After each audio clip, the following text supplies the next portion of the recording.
Hello friends, welcome back to my YouTube channel Plants, Pots and Bonsai. I am Pranav here.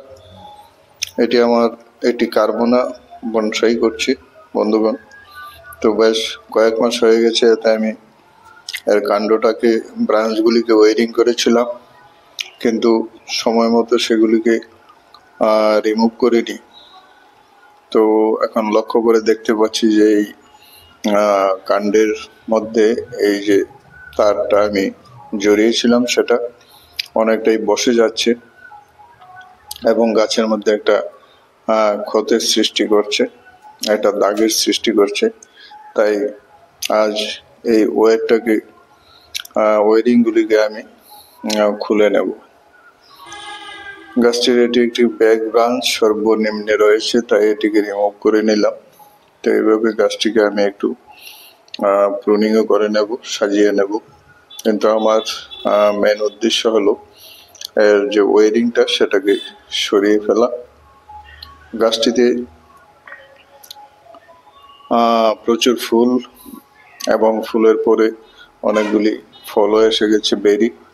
এগুলি পাকলে অনেকটাই লাল খয়েরি রঙের ফল আসে এই কারমোনাতে। একে ফুকেন্টিও বলা হয়। তো অনেক পাখিও এই ফলগুলি খেতে আসে। তো আমি এর ওয়ারিংটা, কাণ্ডের মধ্যে যে ওয়ারিং করেছিলাম যখন আমি গাছটিকে স্টাইলিং করেছিলাম, তো এখন আমি এই ওয়্যারটাকে সাবধানে খুলে নেব। দেখুন গাছটার বাকলের মধ্যে এই তারটা অনেকটাই বসে গেছে।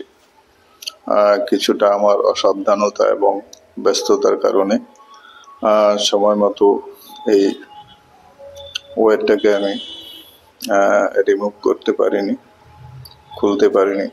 তাই এতে কাণ্ডের মধ্যে একটু দাগ বসে গেছে, দেখুন ক্ষত চিহ্নের মতো। তো বনসাইয়ের মধ্যে স্টাইলিং এর প্রয়োজনে গাছকে নির্দিষ্ট আকার দেওয়ার জন্য ওয়ারিং জরুরি, কিন্তু সেই ওয়ারিং কতদিন রাখবেন বা কতদিন রাখা উচিত? গাছের ওয়ারিং সাধারণত 1 থেকে 1.5 মাস রাখলেই চলে। একটি ব্রাঞ্চ বা কাণ্ড সেটা নির্দিষ্ট আকারে চলে যায়।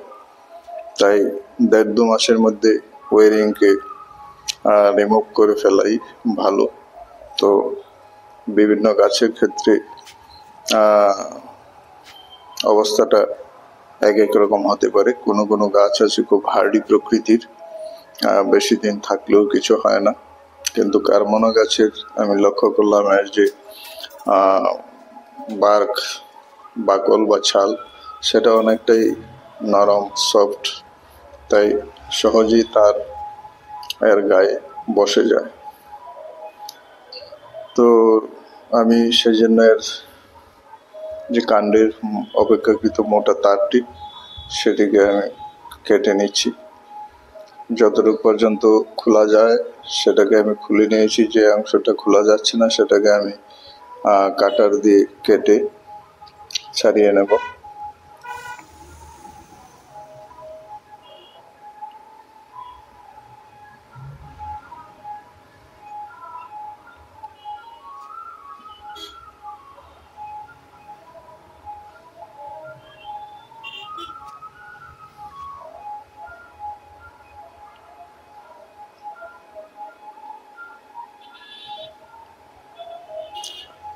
এক দু মাসের মধ্যে গাছের ওয়ারিং করলে যেই অবস্থাতে ব্রাঞ্চ বা কাণ্ডকে ওয়ারিং করা হয় সেটা 1-1.5 মাসের মধ্যে সে আকার পেয়ে যায়।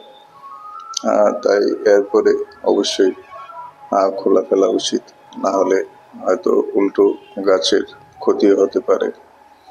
তো আমি এক এক করে ওয়ারিংগুলিকে, যেগুলি প্রয়োজন নেই এখন আর, সেগুলিকে খুলে ফেলছি।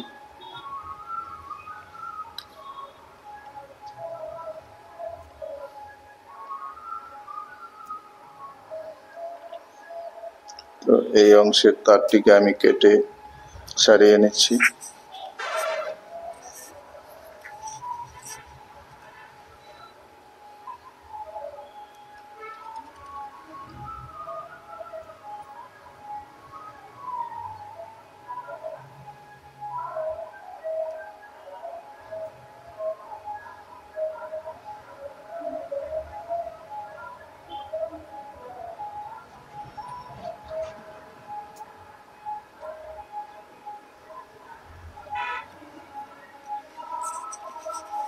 কারমোনা অনেকটাই সফট ট্রি, এর বৃদ্ধি সহজে হয় এবং খুব তাড়াতাড়ি বাড়ে। আমার এই গাছটি 2 বছরের পুরনো।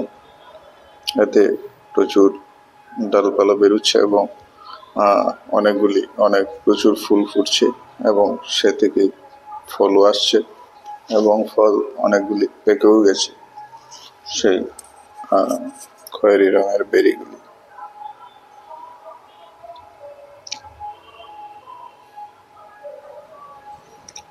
আমি কাণ্ডের অপেক্ষাকৃত মোটা তারটাকে রিমুভ করে নিয়েছি।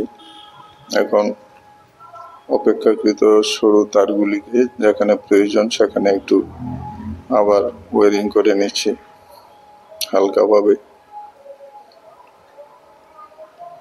দেখুন, এই কয়েক মাসে আমার গাছটির যে ট্রাঙ্কটা সেটা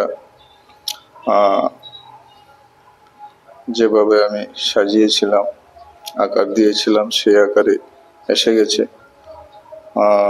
সেটা আরো আগেই হয়ে গেছে। আমি আরো আগেই ইচ্ছে করলে ওয়্যারগুলিকে ছাড়িয়ে নিতে পারতাম, ব্যস্ততার জন্য হয়ে ওঠে।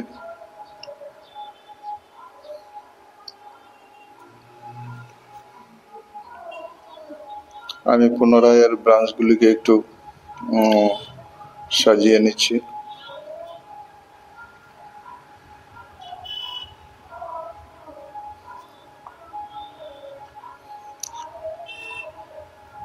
এই বনসাইটি একটি ইনফর্মাল আপরাইট স্টাইলে বেড়ে উঠছে, একে তৈরি করছি।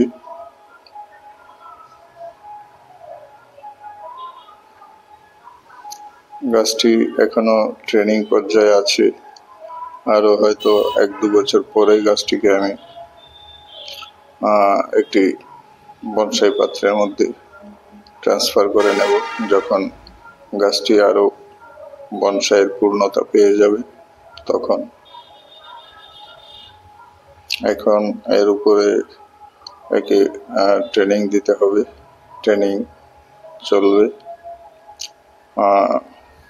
ট্রিমিং, প্রুনিং, ট্রিমিং, রিফাইনিং, এই কাজগুলি করে যাব। গাছটিকে সাজিয়ে নেব। তারপর যখন আরো ম্যাচুর হবে তখন একটি বনসাই পাত্রের মধ্যে আমি রিপোর্টিং করে নেব।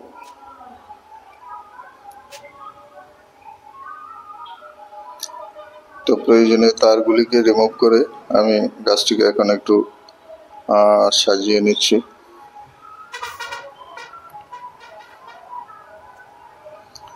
আপনারা যারা বনসাই তৈরি করেন এবং বনসাইয়ের উপরে ওয়ারিং করেন, তো এটা খেয়াল রাখতে হবে যেন 1-1.5 মাসের মধ্যে তারগুলিকে ছাড়িয়ে নেওয়া হয়, যেন গাছের ইনজুরি হওয়ার পূর্বে এগুলিকে সময় মতো ছাড়িয়ে নিলে ভালো।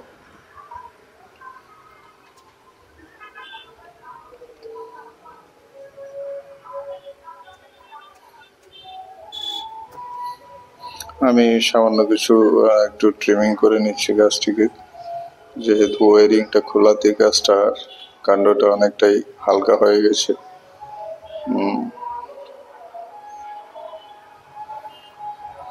তো এটিকে স্টেবল করার জন্য আমি একটি বাঁশের কঞ্চি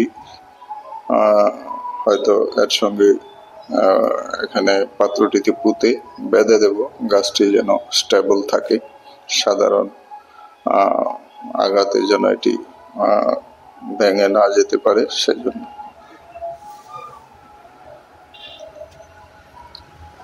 তো এই ছিল বন্ধু আজ আমার ভিডিও। আমি কিভাবে এর ওয়ারিংকে রিমুভ করে নিলাম এবং ঠিক কী সময়ে ওয়ারিং রিমুভ করতে হয়। ভিডিওটি ভালো লাগলে লাইক করতে ভুলবেন না। যারা নতুন দর্শক, চ্যানেলটিকে সাবস্ক্রাইব করে বেল আইকনটি অবশ্যই টিপে রাখবেন, তাহলে সব ধরনের নোটিফিকেশন পেয়ে যাবেন। তো এইভাবে একটি বাঁশের কঞ্চি এর সঙ্গে পুঁতে দিয়ে কাণ্ডটির সঙ্গে আমি হালকাভাবে বেঁধে দিলাম, যেন গাছটি সঠিক অবস্থানে থাকে। শেষ করলাম। নমস্কার।